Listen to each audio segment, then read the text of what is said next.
Hey guys, tower code की इस video में आपका स्वागत है। तो लास्ट वीडियो में अभी तक हमने देखा कि कैसे रेचल और उसकी टीम ने हाकिन को जगा दिया है। वहीं उसका पीछे करते हुए वैंग नन और यॉन भी उस रूम तक पहुंच गए हैं, लेकिन उस रूम का गेट लॉक हो चुका है। तो अब देखते हैं आगे।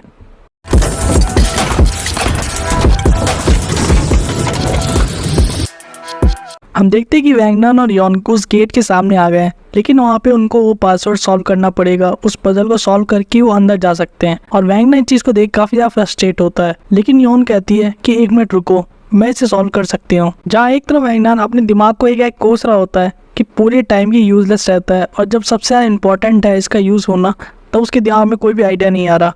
वहीं यॉन कहती है कि ये क्वेश्चन दिखने में ज़्यादा ईजी लग रहा है जितना कि हम सोच रहे हैं, क्योंकि वो उसे बताती है कि कैसे अगर हम नंबर को एक्सचेंज कर दे डायगनली लेफ़्ट टू राइट, तो उससे सबका सम 12 हो जाएगा। और ऐसे करके हम पजल को सॉल्व कर सकते हैं अंडर 5 मिनट्स। और जैसे ही यॉन इस पजल को सॉल्व करके गेट खुलने वाली होती है, हम हाकिन को देखते हैं जो कि गेट के जस्ट सामने ही खड़ा था, और उसे पता था कि ये दोनों गेट के बाहर खड़े हैं और उनकी बातें सुन रहे हैं। वही सीन अब शिफ्ट होता है और फोकस करता है 36 फ्लोर पे एक उड़ती हुई शिप पर।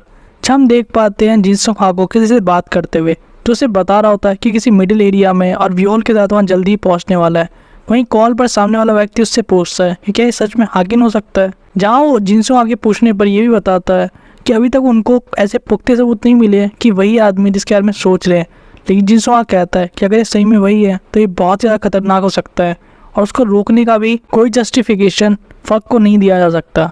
इसलिए जिनसों कहता है कि हम होप ही कर सकते हैं अभी के लिए कि हाकिन ना हो, लेकिन तब तक के लिए मैंने अपनी तरफ से 2 रेगुलर को भेज दिया है जिनके पास टिकट थे नेक्स्ट स्टेशन के लिए, और वो अभी जाकर हमारे लिए इन सब चीज़ों को मैनेज करेंगे। लेकिन अगर ये सही में वही है जिसके बारे में हम सोच रहे हैं, तो वो उसके लिए कोई मैच नहीं है, उनकी कोई बराबरी नहीं है हाकिन से, और वो बहुत ही आराम से जी सकता है।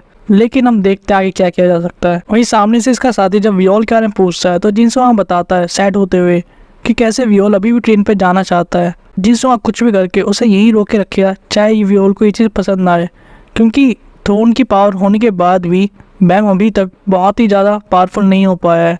इसके साथ ही थ्रोन की पावर अभी भी स्टेबल नहीं है, जो कि चीज़ों को और भी ज़्यादा डेंजरस बना देती है। और हम बैम के टीममेट्स को रूम में बैठा हुआ भी देखते हैं। वहीं सीन वापस शिफ्ट होता है और हम देखते हैं वैंग नन और योन को, जो कि हाकिन को अपने सामने देखकर बहुत ही ज़्यादा शॉक हो गए हैं। वहीं अब योन और डैनियल भी उनको देखते हैं, जहाँ डैनियल मन में सोचता है कि मुझे पहले से पता था कि हम लोग को अब कोई पीछा कर रहा है, लेकिन कौन, ये अब पता लगेगा। वहीं वैंग नन डरते हुए हाकिन से पूछता है कि तुम कौन हो, लेकिन जवाब में हाकिन काफ़ी ऐड के साथ पूछता है, तो क्या तुम मुझे यहाँ पे नमस्ते करने आए हो? लेकिन मुझे लगता नहीं कि तुम्हारे यहाँ पे कोई काम है, तो आखिर यहाँ तुम कर क्या रहे हो? इसी का तो अपने मन में धीरे से कहता है कि वैसे ही मुझे कोई स्ट्रॉन्ग एलिफेंट जैसा बनना चाहिए, ना कि तुम्हारे जैसा येलो मंकी। लेकिन ये लड़की काफ़ी सुंदर है, ये मुझे पसंद आई। वही लून सिचुएशन को बहुत जल्दी समझ जाती है और वैंग नन को चिल्ला के कहती है कि अपने शिंशु बॉम्ब का यूज़ करो और यहाँ से भाग जाओ। जिस सुनकर वैंग नन काफ़ी तेज़ी से रिएक्ट करता है और अपने फ्लेम थ्रोर का यूज़ करने ही वाला होता है, लेकिन हाकिन उसे तुरंत रोक लेता है। और इससे पहले कोई रिएक्ट कर पाता, हाकिन अपनी तलवार को वैंग नन के हाथ के आर पार कर देता है, और वो इतनी बखूबी से इस चीज़ को करता है कि उसका हाथ अभी भी वैसे का वैसा ही होता है, लेकिन तलवार पूरी आर पार होती है। वैंग नन भी कुछ रिएक्ट नहीं कर पाता, वो बस में इतना सोचता है कि इतनी बड़ी तलवार इतनी ज़्यादा फास्ट कैसे हो सकती है, और इतनी दूर से भी मेरे हाथ को कैसे चीर के रख सकती है। वही लून उनकी तरफ आगे बढ़ती है, जिसे देखकर हाकिन उसे धमकाते हुए कहता है कि गलती से भी आगे बढ़ने की कोशिश मत करना, तो वैसे भी तेज़ लगती हो, और अगर तुमने ऐसा कुछ भी करने की कोशिश की तो इस आदमी का हाथ कट के नीचे गिर जाएगा। ऐसे उसका हाथ वैसे भी किसी काम का नहीं बचा है, लेकिन फिर भी अभी भी ये जुड़ा हुआ है, और अगर तुमने एक भी कदम आगे बढ़ाया तो उसका हाथ नहीं बचेगा। वहीं आके इन सब चीज़ों को बहुत ज़्यादा एंजॉय कर रहा था और कह रहा था कि तुम्हारे वजह से मुझे इतने टाइम बाद किसी हाथ काटने का मज़ा फील करने को मिला है। वहीं वैंग नन से पूछता है क्या तुम और गाइड एक ही टीम में हो, और मुझे जल्दी आंसर करो, क्योंकि जो भी मेरे ऑर्डर का पालन नहीं करता मुझे वो लोग बिल्कुल पसंद नहीं है। वहीं वैंग नन डर से करहा रहा होता है और कह रहा होता है कि क्रीजी बास्टर्ड। और वहीं इस बात को सुन के हाकिन एक बहुत ही क्रीपी सा लुक देता है, ये कहते हुए कि अब मैं तुम्हें जब ध्यान से देखा तुम बहुत ही ज़्यादा टेस्टी लगते हो। वहीं वापस बैम, रैक और कून को अपने कमरे में बैठे हुए देखते हैं, जहाँ पे रैक डिसाइड करता है कि चाहे कुछ हो जाए हमें शिप से छोड़कर हेल ट्रेन पे जाना ही होगा। और रैक को जाते हुए देखकर कून उससे पूछता है कि तुम क्या सोच रहे हो, क्या करना चाहते हो? तो रैक कहता है कि तुम्हें क्या लगता है, मैं जाके उस कैंडी टर्टल को पीटूंगा और उसके बाद हम लोग ट्रेन पे जाने वाले हैं। लेकिन कून कहता है कि पागल जैसी बात मत करो, तुम जानते भी हो कि है कौन। लेकिन रैक कहता है कि मुझसे घंटा फर्क नहीं पड़ता कि वो कौन है वो टर्टल। लेकिन कून कहता है उसका नाम जिनसुंगा है, वो एक हाई रैंकर है, वो भी एंशिएंट टाइम से, और बहुत ही ज़्यादा फेमस है फैमिली मेम्बर्स को मारने के लिए। और कोई चांस नहीं कि तुम उसे एक स्क्रैच भी दे पाओ इस लड़ाई में। और कुन आगे बताता है कि जब वो फक के बारे में रिसर्च कर रहा था तो उसे इसके बारे में पता लगा था, और ये कोई क्रेजी बंदा नहीं है, इसने सिर्फ एक पूरी फैमिली को इसलिए मार दिया क्योंकि इसको थोड़ा सा उनके ऊपर गुस्सा था, और चाहे कुछ भी हो जाए हमें इसे अपना एनिमी नहीं बनाना चाहिए।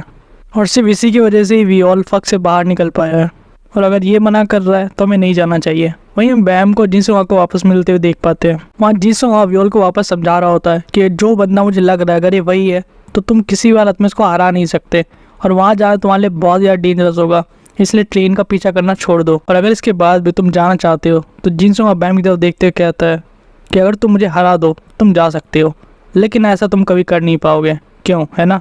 वहीं हम रैक को देखते हैं कि आखिर ये कहना क्या चाहता है। और हम वापस कून, रैक और बैम के डिस्कशन को होता हुआ देख पाते हैं, जहाँ पे रैक कहता है कि ट्रेन पे अभी भी येलो टर्टल और वो रेड टर्टल है और हम उनको छोड़ नहीं सकते ऐसे मरने के लिए।